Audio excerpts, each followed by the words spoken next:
transition de gloire. Répète avec moi, transition de gloire. Passe dans la nouvelle dimension.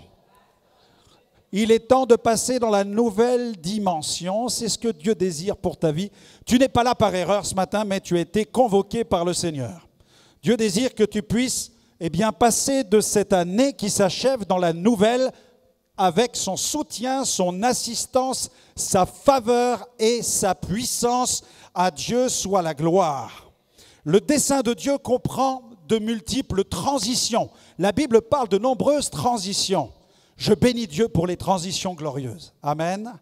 Il est capable de te faire passer de la dépression à la paix, de la tristesse à la joie, de la mort à la vie, de la maladie à la guérison, de la pauvreté à la provision.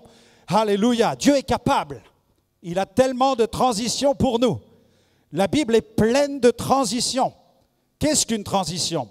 La définition, c'est le passage d'un état à un autre, en général qui est lent et graduel, un état qui est intermédiaire. Et la vie du racheté est composée d'une grande diversité de transitions et nous les expérimentons par la croissance spirituelle. Alléluia. Est-ce que tu veux grandir spirituellement? Amen. Quels sont ceux qui ont soif de grandir spirituellement? Amen. Je suis le premier à avoir soif de grandir spirituellement. Nous avons besoin de grandir. Regardez dans votre Bible, prenez-la maintenant, 2 Pierre chapitre 1er, 2 Pierre chapitre 1er, versets 3 à 11, 2 Pierre 3 à 11. Il est question de la divine puissance de Dieu. Amen. 2 Pierre, chapitre 1er, verset 3 à 11. « Comme sa divine puissance nous a donné tout. » Répète avec moi, tout. Amen. « Tout ce qui contribue à la vie et à la piété, au moyen de la connaissance de celui qui nous a appelés par sa propre gloire et par sa vertu, lesquels nous assurent de sa part les plus grandes et les plus précieuses promesses, afin que par elle, vous deveniez participants de la nature divine, en fuyant la corruption qui existe dans le monde par la convoitise. À cause de cela même, faites tous vos efforts pour joindre à votre foi la vertu, à la vertu, la science, à la science, la tempérance, à la tempérance, la patience, à la patience, la piété, à la piété, l'amour fraternel, à l'amour fraternel, la charité.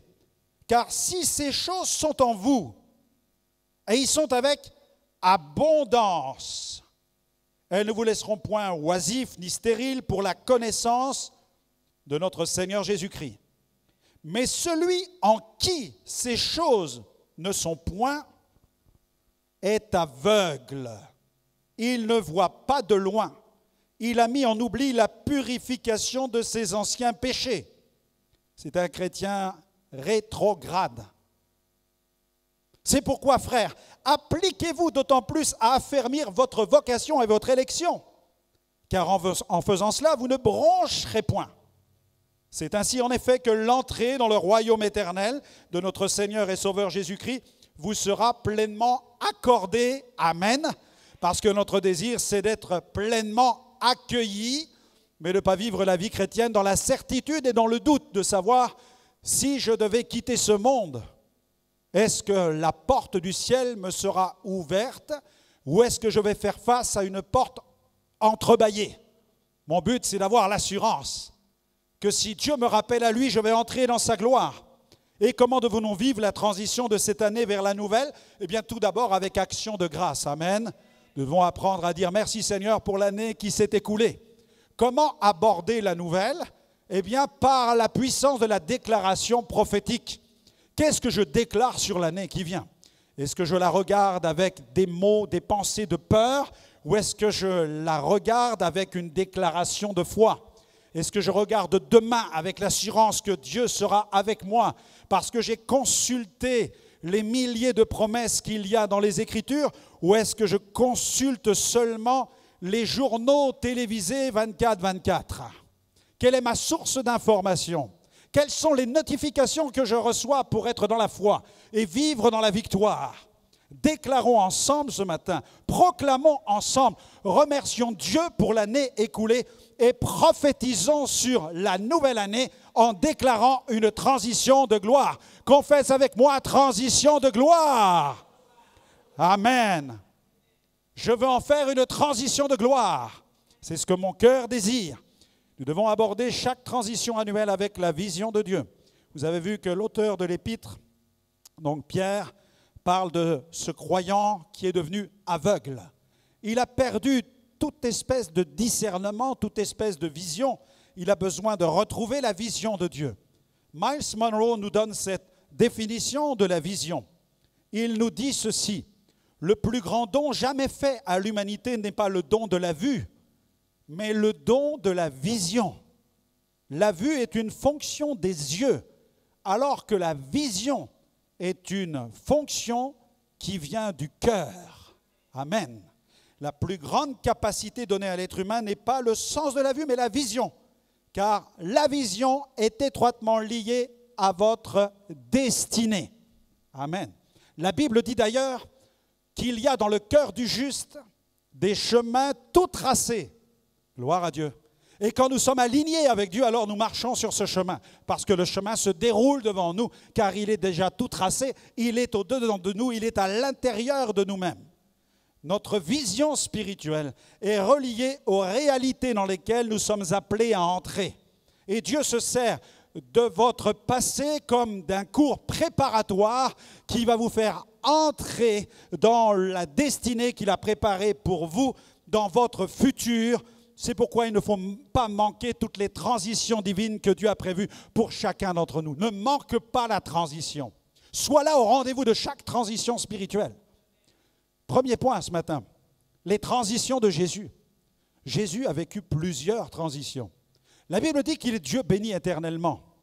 Jésus existe avant d'exister en chair physique. Il existe avant d'être le Verbe incarné, avant de devenir le petit bébé que Marie va mettre au monde. Jésus a vécu cette transition du divin Fils qui devient Fils de l'homme. Pouvez-vous imaginer cette transition, cette acceptation de la part de Jésus? Jésus qui accepte ce dépouillement avec ses limitations de ses pouvoirs sur le plan surnaturel. Jésus n'a jamais perdu sa nature sainte en prenant forme humaine. Jamais il ne l'a perdu. Mais il a cependant accepté d'être limité dans ses capacités d'omniprésence, d'omniscience et d'omnipotence. Il a été enfermé dans un corps de chair. Waouh! Quelle acceptation, quelle transition! Et cette transition avait un but, atteindre un but. À l'âge de 12 ans, il confronte les rabbins de son temps. La Bible dit qu'il grandit avec sagesse, avec intelligence et grâce devant Dieu. À l'âge de 30 ans, il vit une autre transition, puisqu'il s'engage et il répond à l'appel de Dieu, à son ministère, qu'il va accomplir pendant 3 années. Et là, la Bible dit qu'une voix va retentir du ciel, alors qu'il se trouve dans le Jourdain. Le Saint-Esprit va tomber sur lui, va descendre sur lui sous la forme d'une colombe. Il va être loin du Saint-Esprit et de force. Il accepte cette transition en vue du ministère. Jésus accepte de répondre à son appel. Et la Bible dit, vous savez comment Dieu a loin du Saint-Esprit et de force? Jésus de Nazareth qui allait de lieu en lieu faisant du bien et délivrant tous ceux qui étaient sous l'empire du diable, car Dieu était avec lui. Il était loin, rempli du Saint-Esprit, rempli de force. C'est pourquoi en sa présence, les chaînes de maladie se rompaient, les chaînes démoniaques étaient brisées, la chaîne même de la mort était rompue et les morts revenaient à la vie par la puissance du prince de la vie. Le Christ vivant, à Dieu soit la gloire. Alléluia. Et la Bible dit que Jésus a connu la mort sur la croix. Là encore, il a vécu une nouvelle transition puisqu'il a été fait péché pour nous. Il a été fait péché pour nous afin que nous devenions en lui justice de Dieu. Voici une autre transition, celle de la rédemption que Jésus a acceptée. Jésus déclare que la volonté de mon Père soit faite et non pas la mienne. Il a accepté cette transition. Le 3e jour, nouvelle transition. Jésus ressuscite. Jésus triomphe de la puissance de la mort. Et il ressuscite avec un nouveau corps, un corps glorifié. Il est de cette manière les prémices de la résurrection glorieuse, le premier des ressuscités, le premier à être le dépositaire du corps glorieux. Ce que Lazare n'a pas connu. Lazare a connu une forme de ressuscitation. Il est passé de la mort à la vie, mais Lazare connut plus tard sa mort définitive. Alors que Jésus est devenu prémisse des résurrections, plus jamais Jésus n'a connu la mort, et le corps qu'il a reçu est un corps de gloire. Amen. Jésus le glorifié. Jésus le glorifié. Et là, Jésus va vivre une nouvelle transition. Pendant plus de 40 jours, il va se présenter à une grande multitude de témoins qui seront ébahis devant la manifestation de sa gloire. Et Jésus va connaître une nouvelle transition en connaissant l'élévation jusque dans la gloire, où là, il va recevoir de la part du Père le Saint-Esprit qu'il va répandre sur cette église qui, depuis 10 jours, se tenait dans la prière, dans la chambre haute. Et ils ont reçu le baptême dans le Saint-Esprit. Ils furent baptisés de feu grâce à la transition glorieuse où Jésus a reçu du Père le Saint-Esprit. Dieu soit béni. Mais ça n'est pas fini, parce que Jésus va vivre encore de nouvelles transitions. Il va bientôt enlever son Église. Amen. Il va quitter le trône de gloire pour venir chercher les rachetés afin de nous entraîner dans le ciel, afin que nous célébrions avec lui les noces de l'agneau. Gloire à Dieu. Et il reviendra pour l'avènement de gloire, où là sur la terre, il établira pendant 1000 ans un règne de gloire. Et il triomphera de cette ultime révolte de Satan qu'il jettera dans l'abîme éternel d'angoisse et de tourment. Et la Bible dit que Jésus va participer à la nouvelle création. Il y aura de nouveaux cieux, il y aura une nouvelle terre, gloire à Dieu, pour cette nouvelle génération des hommes et des femmes rachetés et lavés dans le sang de Jésus dont vous faites partie. Amen. C'est pourquoi tapez les mains si vous avez envie d'aller au ciel un jour. Amen. Dieu soit loué. Les choses que nous voyons disparaîtront et les nouvelles surgiront. Amen. Et le racheté va participer à ce plan, à ce dessein prophétique extraordinaire. Les transitions de Jésus. Et la Bible me parle d'une autre transition, elle te concerne, c'est la transition de destinée. Amen. Nous avons vécu une première naissance et la Bible nous annonce que nous sommes appelés à vivre la seconde, une nouvelle naissance spirituelle qui constitue le top départ d'une vie spirituelle qui va être fructueuse. Cette transition est vitale. Tu dois naître de nouveau. Il y a quelqu'un dans la salle? Amen. Nouvelle naissance. Répète avec moi, nouvelle naissance. Tu dois naître de nouveau. Tu dois connaître la régénération. Tu dois être lavé de tes péchés, libéré de l'empire du diable, libéré de l'empire du péché, entrer dans le royaume de Dieu. Expérimenter ce processus de transformation intérieure, devenir une nouvelle créature. C'est ce à quoi Dieu t'appelle. J'ai saisi l'occasion de ce rendez-vous le 5 février 1985. Amen. C'était au siècle dernier. Amen. Le 5 février 1985, j'ai saisi cet appel à la nouvelle naissance. C'était dans la rue où là, j'ai rencontré un chrétien qui m'a parlé de Jésus. Ce jour-là fut le jour de ma transformation. Ce matin-là, à l'âge de 17 ans et demi, j'étais sur le bord d'une fenêtre. Je voulais me jeter par la fenêtre pour en finir avec la vie, car ma vie était un enfer. Non pas que je manquais de spiritualité, j'avais une spiritualité abondante. Ma mère était sorcière, elle était magicienne, je pratiquais le spiritisme avec elle. À la maison, les tables se déplaçaient tout seuls, les meubles aussi. La nuit, des mains se posaient sur mon corps et mon corps décollait en lévitation. Et j'entendais des voix. Mais c'est sur le bord de la fenêtre que, pour la première fois, j'ai entendu la voix de Dieu qui m'a interpellé et qui m'a dit « Tu peux suicider ton corps, mais pas ton âme. » Et là, j'ai fermé la fenêtre, je me suis enfui. Et ce matin-là, alors que jamais on ne m'avait parlé de Jésus dans la rue, c'est ce matin-là qu'un chrétien m'a parlé de Jésus. Quelques heures plus tard, j'étais dans une petite église où j'ai entendu l'évangile. On a prié pour moi, j'ai vécu une délivrance. J'étais rempli du Saint-Esprit et j'ai entendu la voix de Dieu qui m'a dit qu'il m'appelait à prêcher l'évangile à des nations. Dieu m'a appelé à prêcher cette bonne nouvelle. Mon appel au salut, c'est conjugué avec l'appel au ministère. Gloire à Dieu. Ce qui veut dire qu'en février 2025, je vais vous demander de prier pour mon épouse et moi, puisque nous allons célébrer en février 2025 40 ans de conversion à Jésus et 40 ans après cet appel au ministère. Gloire à Dieu. Dieu est capable. Dieu est capable. Il est capable de nous faire naître de nouveau. 2 Corinthiens chapitre 5 verset 17. Si quelqu'un est dans le Christ, il est une nouvelle créature. Certaines versions bibliques écrivent le mot création. Le mot est encore plus fort, le terme création est encore plus fort. Les choses anciennes sont passées, voici, toutes choses sont devenues nouvelles. Amen. Amen. Tu dois naître de nouveau dès ce matin. Si tu ne l'as pas encore fait, il est important que tu naisses de nouveau. Car il n'y a plus de condamnation pour ceux qui sont en Jésus-Christ. Ce qui signifie que la condamnation demeure pour ceux qui ne sont pas encore passés par la nouvelle naissance. Il est donc impératif pour toi de te tourner vers Jésus pour faire la paix avec lui et commencer une vie radicalement nouvelle sous son regard. Amen. Troisième transition. Transition vers l'alliance. Il y a une transition entre le moment où quelqu'un entend Jésus. Il vient à l'église, il se présente, il donne son cœur au Seigneur, et puis il vient dimanche après dimanche, mais il n'est pas encore baptisé.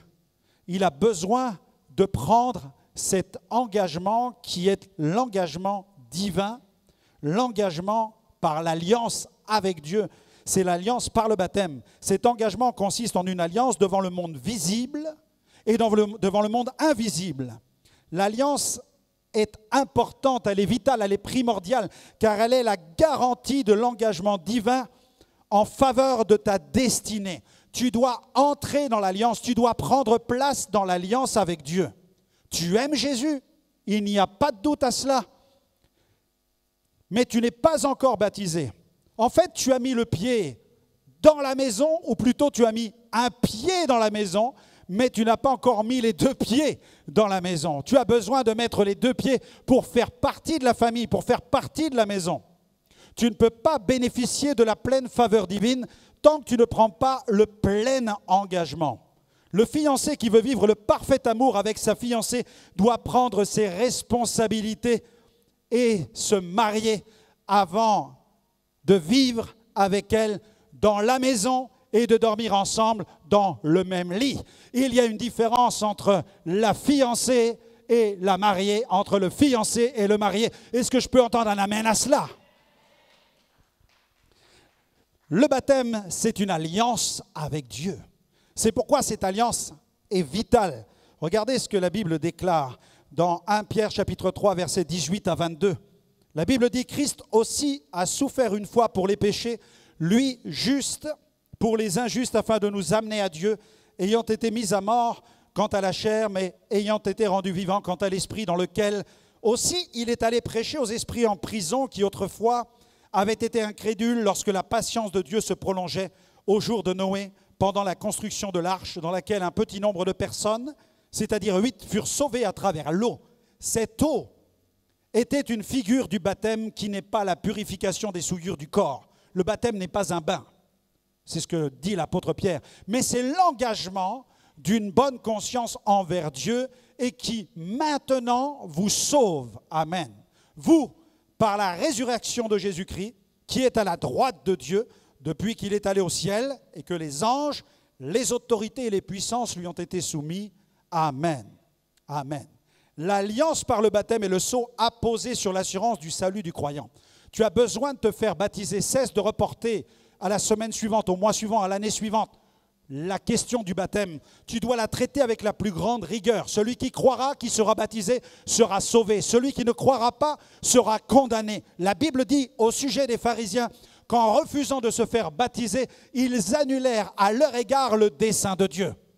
Parce que le baptême d'eau est une transition indispensable. Comment veux-tu que Dieu s'engage envers toi si tu n'es pas capable de t'engager envers lui? Tu pries chaque jour, chaque semaine, Seigneur, réponds à ma prière. Seigneur, interviens dans ce domaine. Seigneur, je veux ta faveur ici. Et tu n'as pas encore mis les deux pieds dans la maison de Dieu. Mais mets tes deux pieds maintenant dans la maison de Dieu. Sois un homme de Dieu, sois une femme de Dieu. Engage-toi. Que faut-il pour que tu sois baptisé? Eh bien, un jour, un homme a posé cette question. Et l'apôtre lui a dit, il faut de l'eau. Amen. Il faut de l'eau, c'est aussi simple que cela.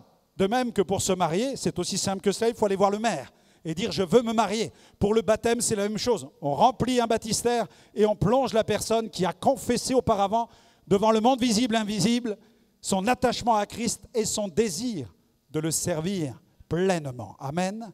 Alors nous sommes tout à fait disposés à te rencontrer pour évoquer la question du baptême. Le passage de Noé vers cet autre monde est une illustration du baptême. Nous en avons plusieurs dans la parole de Dieu. Je pense à la traversée de la mer Rouge, c'est la même chose. Ceux qui ont traversé la mer Rouge, la Bible dit qu'ils ont été comme baptisés en Moïse. Ils ont quitté l'Égypte pour entrer dans le désert et ensuite atteindre le pays promis. Nous avons aussi cette image du peuple d'Israël qui, à la sortie du désert, passe au travers le Jourdain pour entrer dans le pays de la promesse. À un moment ou à un autre, il faut s'engager. Il faut faire alliance avec Dieu. Quatrième transition, la transition vers la maturité. La transition vers la maturité. Dis à ton voisin, maturité. La croissance vers la maturité implique plusieurs choses. Le service, et nous allons le voir, l'identification. Si nous voulons grandir en maturité, il nous faut commencer à servir. Amen. Je m'adresse à tous ceux qui sont déjà baptisés d'eau. Je vous encourage à servir. Je vous encourage à aborder cette nouvelle année en prenant l'engagement de servir encore plus le Seigneur ou de commencer à le faire si ce n'est pas encore le cas. Il s'agit du passage de cette phase de l'enfance vers la phase adulte au plan spirituel. On ne peut pas rester un nourrisson spirituel dans l'Église. Un nourrisson à la maison, il a besoin de ses parents pour tout. Il a besoin de ses parents pour manger, il a besoin de ses parents pour boire, pour son biberon, il a besoin de ses parents pour la toilette, il a besoin de ses parents pour le bain, chaque chose. Sans les parents, il ne peut rien faire parce que c'est un nourrisson. Lorsque nous naissons de nouveau, nous entrons dans une nouvelle vie et nous connaissons la phase de l'enfance. Mais l'enfant spirituel ne doit pas glisser dans l'enfantillage. Il doit glisser vers la croissance spirituelle. Il doit aspirer à devenir un adulte. Pierre évoque le stade de l'enfance spirituelle. Dans 1 Pierre 2, versets 1 à 3, regardez dans votre Bible, 1 Pierre chapitre 2, versets 1 à 3, Pierre évoque le stade de l'enfance spirituelle.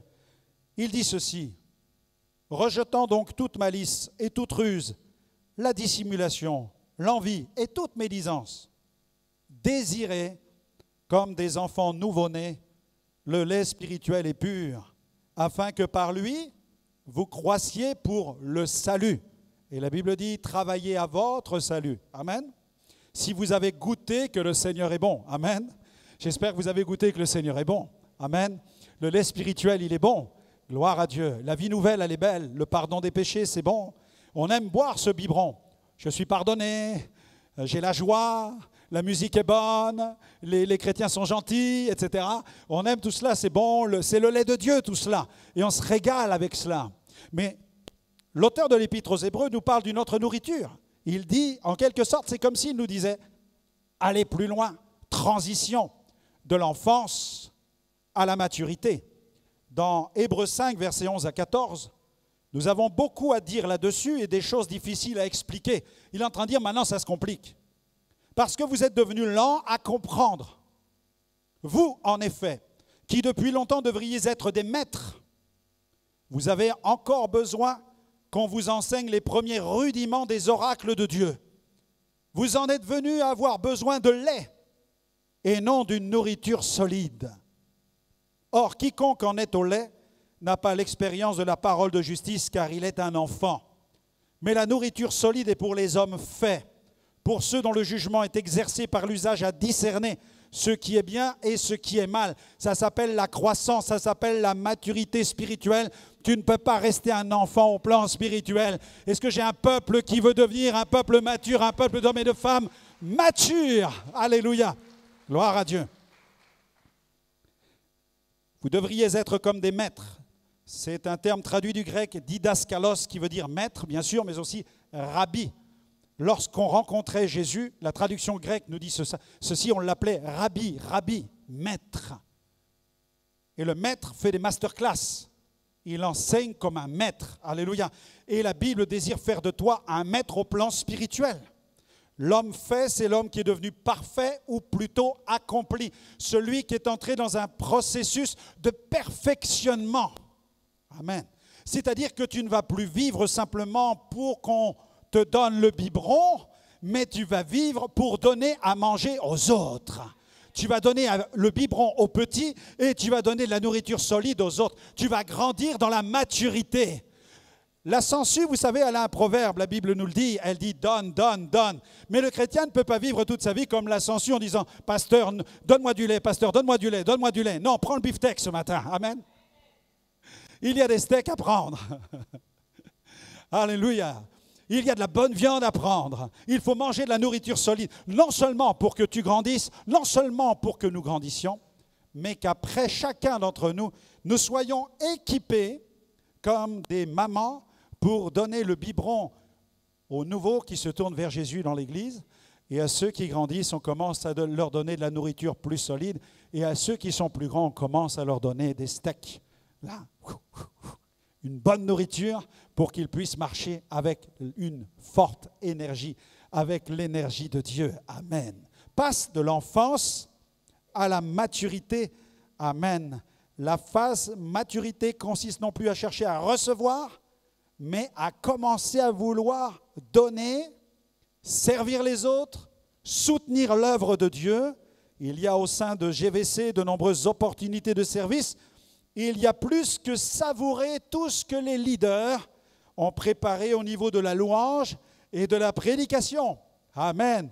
Vous aimez les restos? Bon, ben je ne vous inviterai pas. Vous aimez les restos? Amen. Vous aimez surtout la salle de restaurant, non? Vous aimez être servi, vous aimez manger un bon plat, mais il n'y aurait pas les bons plats s'il n'y avait pas des petites mains en train de s'affairer dans les cuisines, s'il n'y avait pas le plongeur qui est en train de s'occuper de laver les assiettes. Alléluia. S'il y a un bon repas, c'est parce qu'il y a derrière, dans les coulisses, quelqu'un qui s'affaire et qui travaille avec de la sueur qui coule sur son front. Alléluia. Si tu as une bonne louange, c'est parce qu'ils ont répété très tôt ce matin. Si tu as une bonne prédication, c'est parce que le pasteur a travaillé toute la semaine sa prédication et il a prié pendant la nuit pour que le matin tu aies un repas solide, pour que tu puisses le recevoir, le digérer et grandir. Alléluia, gloire à Dieu. Amen. Dieu soit béni.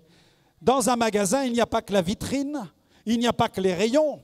Non, il y a le chef de rayon, mais il y a aussi les magasiniers. Ils passent leur temps dans les stocks, ils vont chercher tout cela. J'ai fait magasinier. J'en avais jusque-là. C'est difficile.